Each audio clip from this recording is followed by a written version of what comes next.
Hi friends, I hope you are ready for a super awesome lesson today. I'm so excited for it. We're going to learn about an amazing person. Wait. Before we begin, we have to do something. Okay, so included in this lesson is a link. That link is to crowns. One crown is in color and one crown is black and white. Before we go any further, we need crowns. This lesson will be so much more fun if we're all wearing our crowns. So I want you to pause the video when I say begin. I want you to have mom or dad print a crown for you. You can either print one that's already in color or you can print one that's in black and white and you can color it.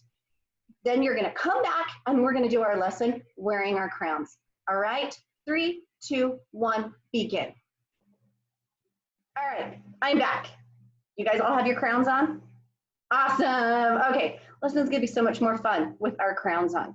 Okay, so guys, we're going to start with our review of last week. So I need you to get a pencil and a paper, and I want you to, again, send me these answers. If you're in my class and you do the review, you get a sticker on your card. You guys ready for the review? Okay, I'm bringing it up. Give me a second to track it down.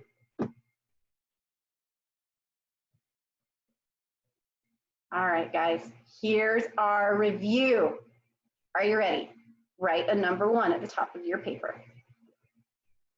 Who did we learn about last week? Okay, did you put on those thinking caps?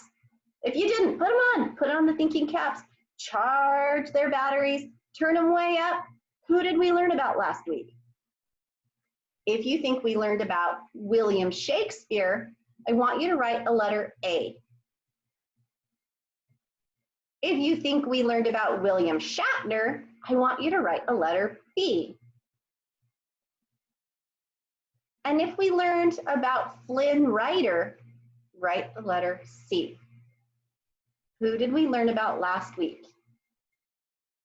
William Shakespeare is A, William Shatner is B, and Flynn Rider is C. Are you ready for the answer? A, William Shakespeare. I bet you all got that one right.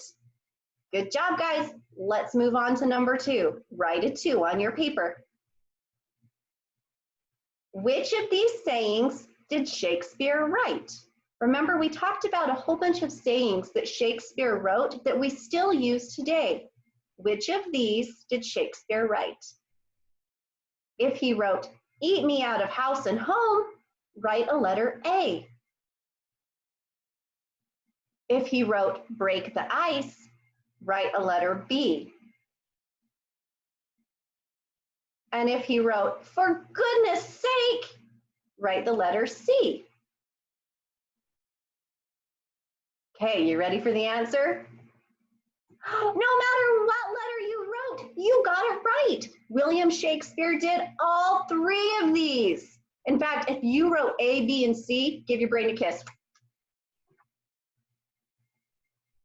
Number 3, write a 3 on your paper. What was the name of the theater where Shakespeare's plays were performed? Remember, we learned a little bit about the theater where he performed his plays. What was the name of that theater? If you believe it was the Earth Theater, write a letter A. If you think it was the Square Theater, write a letter B. And if you think it was the Globe Theater, write the letter C. A is the Earth Theater, B is the Square Theater, and C is the Globe Theater. Are you ready for the answer? Here it is. Did you write the letter C? The Globe Theater. We're going to learn a little bit more about the Globe Theater today. It is so cool. I wish that I could go see it in person. All right, guys, number 4, write a 4 on your paper. This is a little bit of a tricky question. I'm going to try to trick you, so listen very, very closely. What kind of poetry did Shakespeare write? If you think he wrote limericks, write the letter A. If you think he wrote sonnets, write the letter B. And if you think he wrote concrete poetry, write the letter C. Remember, I'm trying to trick you. The question is, what kind of poetry did Shakespeare write? Shakespeare. Did he write limericks, which is A, sonnets, which is B, or concrete poetry, which is C? Okay, you ready for the answer? He wrote B, sonnets. Did I trick you guys? Did any of you put concrete poetry? Remember last week we talked about that, sorry, I got tongue-tied, that sonnets were really difficult to write. So we weren't gonna write a sonnet like Shakespeare did. We wrote concrete poetry instead. But Shakespeare was known for his sonnets. Good job if you got B on that one. Okay guys, write a number 5. Here's the next question. Which of these plays did Shakespeare write? If he wrote Romeo and Juliet, write the letter A. If he wrote Green Eggs and Ham, write the letter B. And if he wrote The Wizard of Oz, write the letter C. Romeo and Juliet is A, Green Eggs and Ham is B, and Wizard of Oz is C.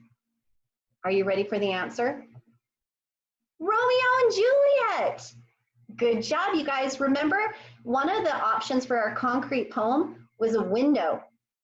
And this is the play that that window comes from. See how Juliet is standing in a window? It's a little bit different than what our picture window was, but it's still a window.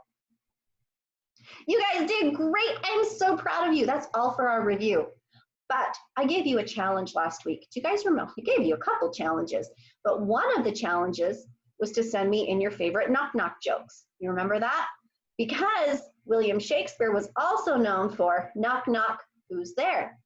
So I have a few knock-knock jokes for you. Are you ready? Okay. Knock, knock, who's there? Okay, guys, I want you to say it with me. I'll say knock, knock. I want you to say who's there, and then we'll go on from there, okay? Here's our first joke. Knock, knock. Did you say who's there? Good job. Boo! What do you guys say now? Boo-hoo! You don't have to cry about it. Ha, ha, ha. I love that one. You ready for another? Knock, knock. Who's there? Ice cream. Ice cream who? Ice cream soda, people can hear me. Do you get it? Ice cream soda. Ice cream soda, people can hear me. Now I want ice cream soda. Knock, knock. Who's there? Oscar. Oscar who? Oscar, silly question and get a silly answer. I love that one. Knock, knock. Who's there? I'll say. I'll say who? Yes, they do. Did you guys get that one? I'll say who. All right, this is our last one, guys. Knock, knock. Who's there? Mustache. Mustache who? I mustache you a question, but I'll shave it for later. I love those ones. Go share those ones with your family. All right, I have some pictures that our friends sent in for us. Do you guys want to see them? Here we go. If you guys happen to see a picture of one of your friends, I want you to shout out, "That's my friend." All right, look at these amazing Tudor ruffs. Guys, those are perfect. And I love the poses. So regal. Oh, and Evie did great on her concrete poem, and so did Levi. They both chose to do the concrete poem with the question mark. Good job, you guys. Julie did amazing. Julie, your Tudor ruff is beautiful. I love your stained glass window. And your rose concrete home is gorgeous. Good job, Julie. Oh, and Lexi showed us her 95 things. She got 95 Legos. Thanks for sharing, Lexi. Oh, and here's our sweet Naya. Naya, you're being silly. Look at Naya with her 95 pennies. And she's got pennies for eyes. That made me laugh when I saw the picture the first time. And Naya, your Tudor ruff turned out beautiful. Good job. I'm so super proud of you. Warren, great Tudor ruff and great stained glass window. You did amazing. I'm very proud of you. Winter has a beautiful Tudor ruff and she got 95 coins. Good job, Winter. I have to say, I think this is one of my most favorite pictures that I got because Winter and Autumn, they decided to do the concrete poetry their own way. Instead of using one of the links, they decided to do their getting tongue-tied again. Their concrete poetry was something that they love. So Winter loves rainbows and Autumn loves basketball. So they created their concrete poetry with things that they love. Good job, you guys. I am so proud of you. All right, don't forget, send me pictures, guys. I'll include them in our lessons. Okay, so we are gonna learn about somebody super cool today. Do y'all have your crowns on? Good, because this lesson will be so much more fun with our crowns on. So I have a question for you first. Who is the leader of our country? Do you guys know who leads our country? I hope you all said our president. That's right, our president is the leader of our country. But guys, I'm gonna show you a map real quick. Give me a sec, I gotta bring it up. Okay, I'm looking for it. Give me a second to find it. There we go. Okay guys, this is a map of what? Did you all say our world? Good job. This is a map of our world. We live, oh, kind of right over in here. Can you see where my little cursor is? We live right over there. But way across the ocean over here is the country of England. Most everything we've been learning about so far this year has been over here in this area of the world. Well, England doesn't have a president like we do. England has kings and queens. They have a monarchy. That's who's in charge of making the rules and the laws in their country. And pretty much whatever the king or queen said, that was law. There wasn't much anybody else could do about it. But I'm going to tell you about an absolutely amazing queen. Her name was Queen Elizabeth. I'm going to show you a video about Queen Elizabeth. She's pretty cool. Okay, give me a second to get our video up here. And here we go. Oh no, it's timed out. Let's try again.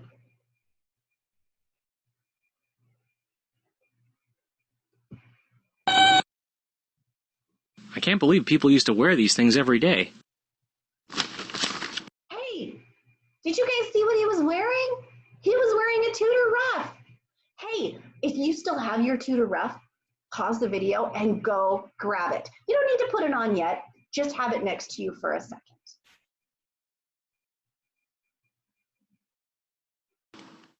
Dear Tim and Moby, can you make a movie about Queen Elizabeth I of England? Thanks, Mark. Well, Queen Elizabeth I is one of the best-loved and most famous of all English monarchs. She was born in 1533 as the daughter of Henry VIII and Anne Boleyn. Hey guys, do you remember Henry VIII? We learned about him last week. No, 2 weeks ago. When did we learn about Henry VIII? Last week or 2 weeks ago? Now I can't remember. But we learned, no, it's 2 weeks ago. That's right. We learned about King Henry VIII. And remember, he was the one that created the Church of England because he couldn't divorce his wife. So he created his own church. That's the same King Henry VIII that is the father of Queen Elizabeth that we're going to learn about today. But her reign got off to a rocky start. First of all, her father had married 6 women over the course of his reign, so he had a lot of children who wanted the throne. Only one of Henry's wives had a son, Edward VI, but he died young. Elizabeth didn't get the throne after his death. First it went to her sister Mary. Well, a lot of people didn't want Elizabeth on the throne because she was Protestant. Back then, England was in a bloody struggle over religion. Roman Catholics and Protestants, 2 kinds of Christians, disagreed violently with each other. Okay, guys, we learned about this. Remember Martin Luther and his 95 things? Remember? And because he translated the Bible into help me out here, guys. German. There you go. He translated the Bible into German. And remember, the church split. Remember the picture of the church? Then it got split down the middle, and we had the Catholics and the Protestants. That's right. So Queen Elizabeth I was actually Protestant. She was a member of that split of the church. Many of them were even willing to kill and die for their beliefs. But when Mary died in 1558, Elizabeth took the throne. Within a year, she passed the Act of Supremacy and the Act of Uniformity, which established England as a Protestant country and got rid of anyone who objected. Not everyone was happy about that, but it did bring peace to the country. For most queens, the next step would have been getting married. No one's sure why Elizabeth never did. Lots of people wanted to marry her, and choosing not to marry was pretty unusual for a woman back then. But, for one thing, she would have lost a lot of power if she'd been married. Under the laws of the time, she would no longer have enjoyed the absolute authority she enjoyed throughout her reign. Also, a queen couldn't just marry anyone. She had to marry royalty, which would have meant marrying someone who was the king or prince of a different country. And that would have put England under a foreign power.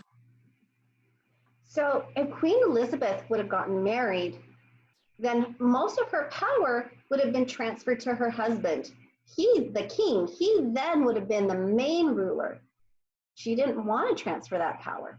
So one of the reasons she didn't get married, maybe, is because she wanted to keep that power for herself. So she never married, and that's why she's often called the Virgin Queen. In fact, the state of Virginia is named after her. She was also known as Gloriana and Good Queen Bess.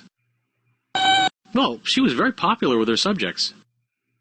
Shakespeare's plays were revolutionizing the theater, and the economy grew steadily. Instead of shutting herself up in the castle like some monarchs, she would go out riding through towns and villages so people could see her. Many historians refer to Elizabethan England as a golden age. Elizabeth was an able politician, too. She was smart and well-educated, and she had a knack for choosing good advisors.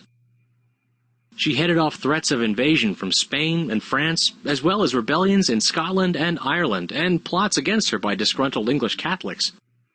One of her biggest victories was when England's navy defeated the powerful Spanish Armada in 1588. That set England on its way to becoming a great naval power. Under Elizabeth's reign, navigator Sir Francis Drake sailed around the world, and explorer Sir Walter Raleigh colonized land in what's now North Carolina. She died on March 24, 1603. As a result of her popularity, for hundreds of years afterwards, the date she became queen was a national holiday. I still can't believe anyone managed to rule a country wearing this.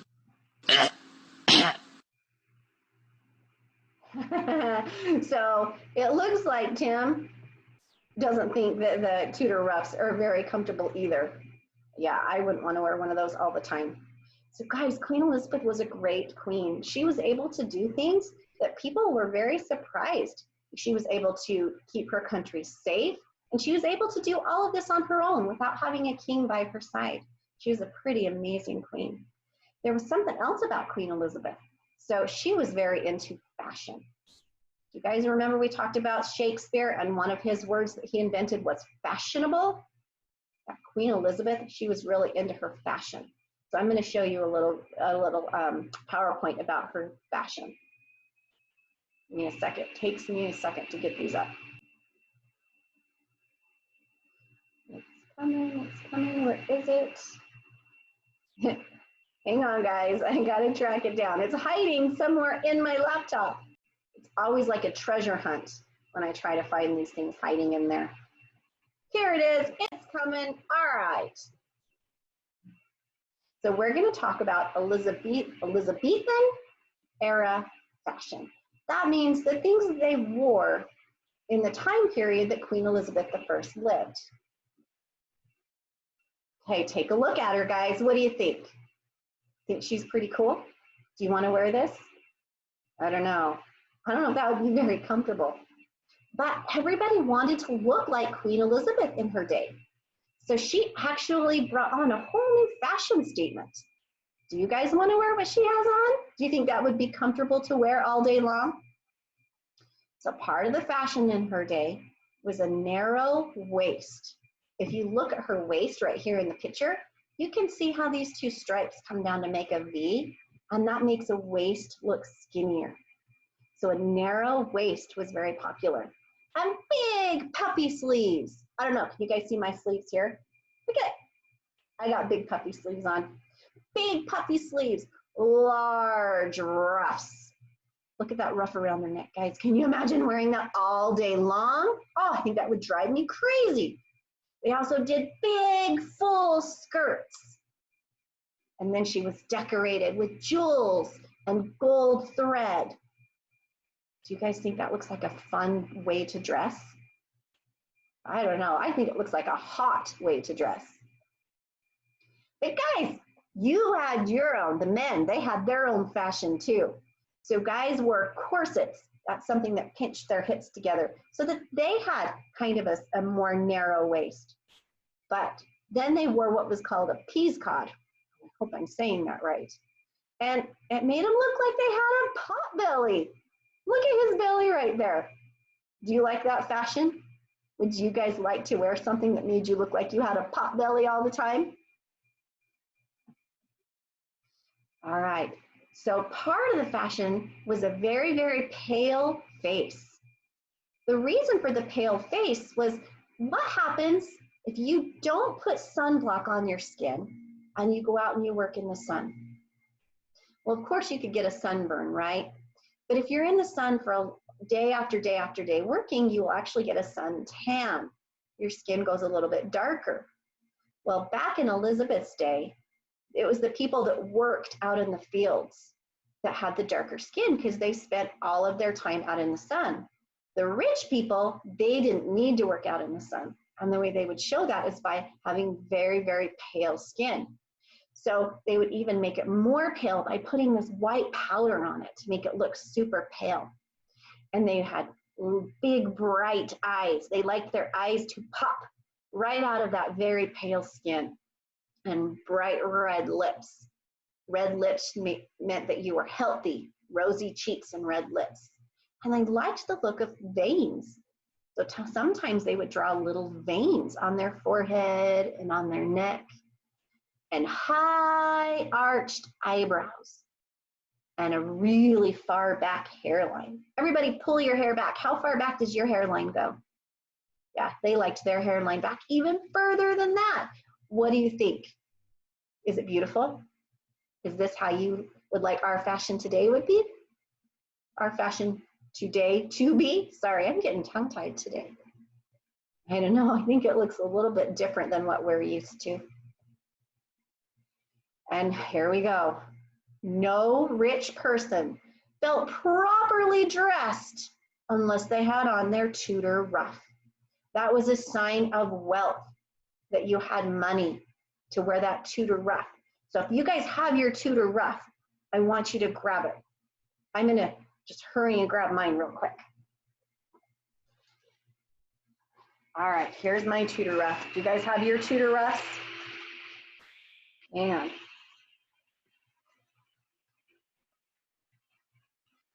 okay, so put your Tudor ruff on. See if I can tie mine back here. No, I'm just gonna hold it. Tudor ruff, crown, big full clothes. How would that be to wear that all the time? Whoa, I think it would be super uncomfortable. But this is how they dressed in Elizabethan fashion. All right, I'm gonna take my Tudor ruff off.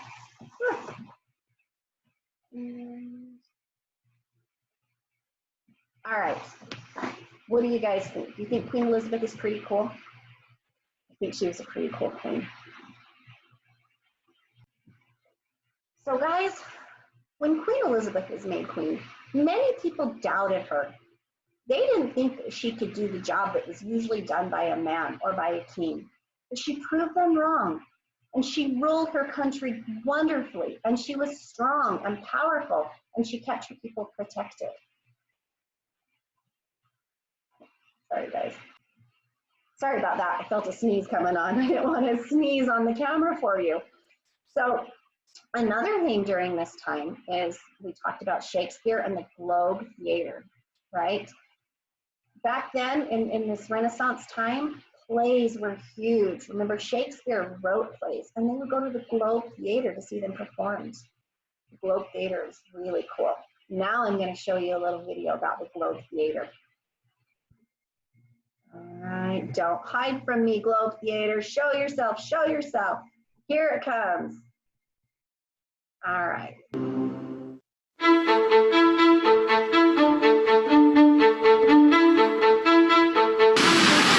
Behind me is Shakespeare's theatre, rebuilt recently, but it was originally constructed in the 17th century, and its name is the Globe, which comes from the expression everyone in the world is an actor. The conditions at the time when this would have been built were very different from the way actors work now. It was all done during the day because they didn't have enough money to afford candles to put on the plays at night. So there would have been far more interaction between the public and the actors. And in fact, the groundlings, which were the cheapest seats just under the open cover, they would shout at the actors and throw things at them if they didn't like the play. At the time as well, none of the actors were... Did you guys hear that? They would throw things at the actors if they didn't like the play. Can you imagine?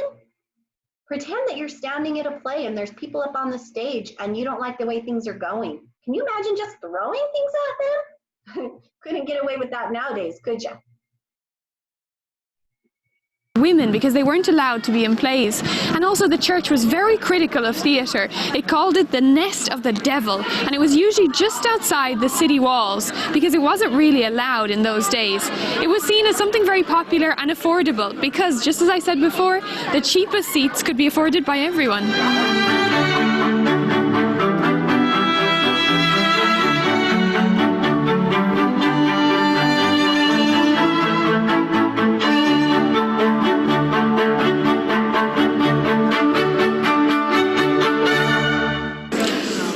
The groundlings stand, and to come here it's only £5 to see a play, and they say it's one of the best places, even though if it rains umbrellas aren't allowed, so you're gonna get wet. But they say it would have been the best place as well because the audience participated, so you were right next to the actor's foot. You could see up his nose, and if he spat down at you, as I said, there's no umbrellas allowed, so it would have been a big problem.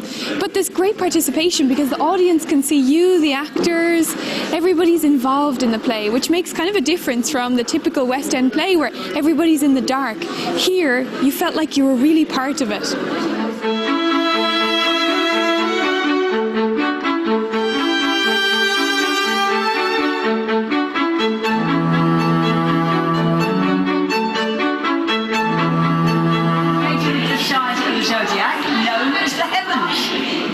There's a trapdoor in heaven as well, which is open at the moment.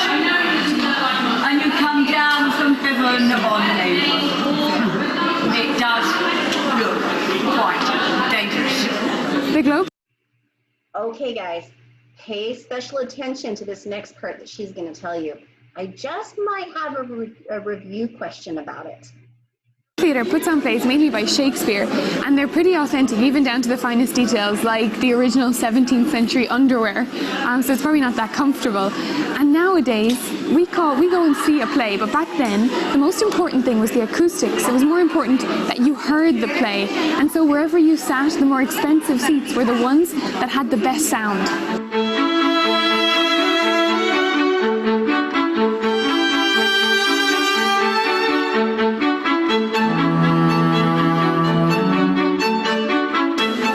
Represents three different elements. Okay, here comes another review question. Pay attention. I'm going to rewind just a little bit so that we don't miss the beginning of what she said. Represents three different different elements. The top with the zodiac signs that's painted blue represents heaven or the sky. There's even a trapdoor you can come down from. And the stage itself represents the earth, and there's a trapdoor to go underneath, which represents hell.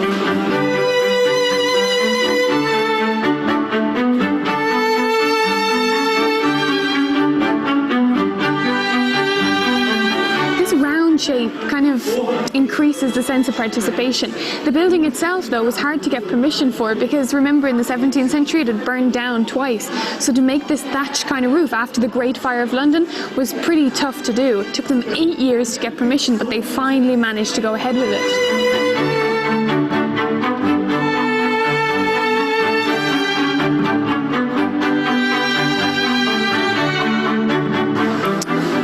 Compare thee to a summer's day? Not if it's a summer's day in London.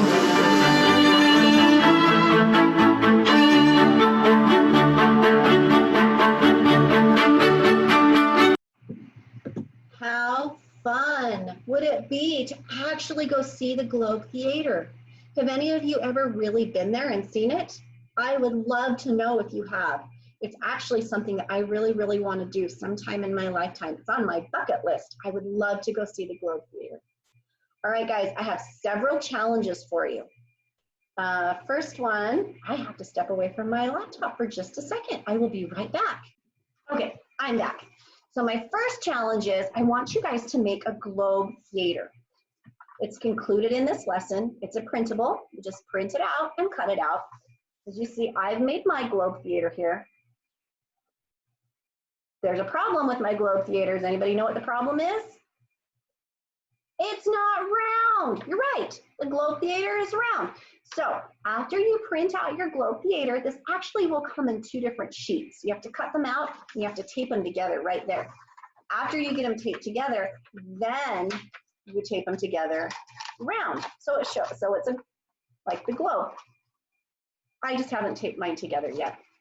But you guys, I'd also like you to draw people in the stands.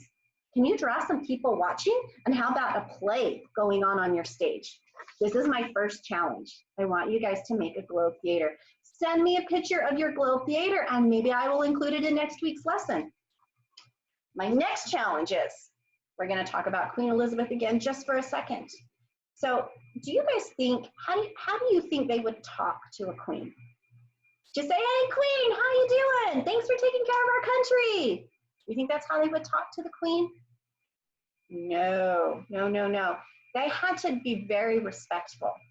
They would have to say, Queen Elizabeth, your royal majesty, and then they would have to ask her the question. So here's my challenge. So whoever is wearing the crown, we're gonna start with you. You are the queen of your house, or the king. I say queen because I'm a girl, but you guys can be king or queen. Whoever's wearing the crown, and there's king and queen crowns included with the lesson. You are the king or queen for 1 hour. And everybody in your family has to say, I'm gonna use Tommy. Tommy, your royal majesty. And then ask the question. So your mom might say, Tommy, your royal majesty, are you ready for lunch? Or Rachel, your royal majesty, are you ready to go for a walk?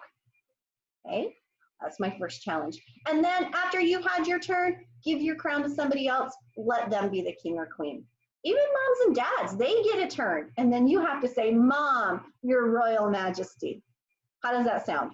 I think it sounds fun. All right, my next challenge, we're almost at the end, guys. You're doing great. Hang in there for just another second. So we talked about Queen Elizabeth. She loved fashion, right? So I decided, let's do a fashion show. Now, not necessarily the kind of fashion show that you would see when Queen Elizabeth was alive, because, whoa, those clothes looked uncomfortable, right? I'm show you, I've kind of gone on a little bit of a Queen Elizabeth thing going on here, okay? But I want to see the fashion that you like. What's your favorite fashion? Maybe you have a shirt that is your favorite because it's nice and soft. Or maybe you have a pair of pajamas that are super comfy and they're your favorite fashion. Maybe you have a Halloween costume that you love to wear. Maybe you just have a particular shirt that you just love. I want to see your favorite fashion. Take a picture, send it to me, and we'll have an online fashion show. Okay, I will start it. Do you guys want to see one of my favorite fashions? All right, I'll be right back. I got to get rid of all of the Queen Elizabeth stuff. Okay, I'm back. So I have on one of my most favorite shirts. And first of all, I love the color black. I don't know why, but a while ago when I was cleaning out my closet, I had 12 plain black shirts. 12. Yeah, I don't know what it is with black shirts, but I like black shirts. So the one I have on right now is one of my favorites. Are you ready to see it? All right. So this is from a show that I love. I have loved this show since I was a teenager, and it still is on today, and I still watch it. So this is one of my most favorite t-shirts. It's nice, it's comfy, it's black, and it has one of my favorite TV shows on it. So I want to see you guys', sorry, jiggly there. I want to see you guys' favorite fashion. We're going to do an online fashion show. Remember how people like to be like Queen Elizabeth, and they like to copy her fashion? I want to see your fashion. So, do you guys remember all my challenges? So I'm the Globe Theater. Send me a picture of you in your crown. Say yes, Your Royal Majesty. And fashion show. Sound good? All right, I can't wait to see you guys. Good job today. I hope you have a wonderful day. Bye.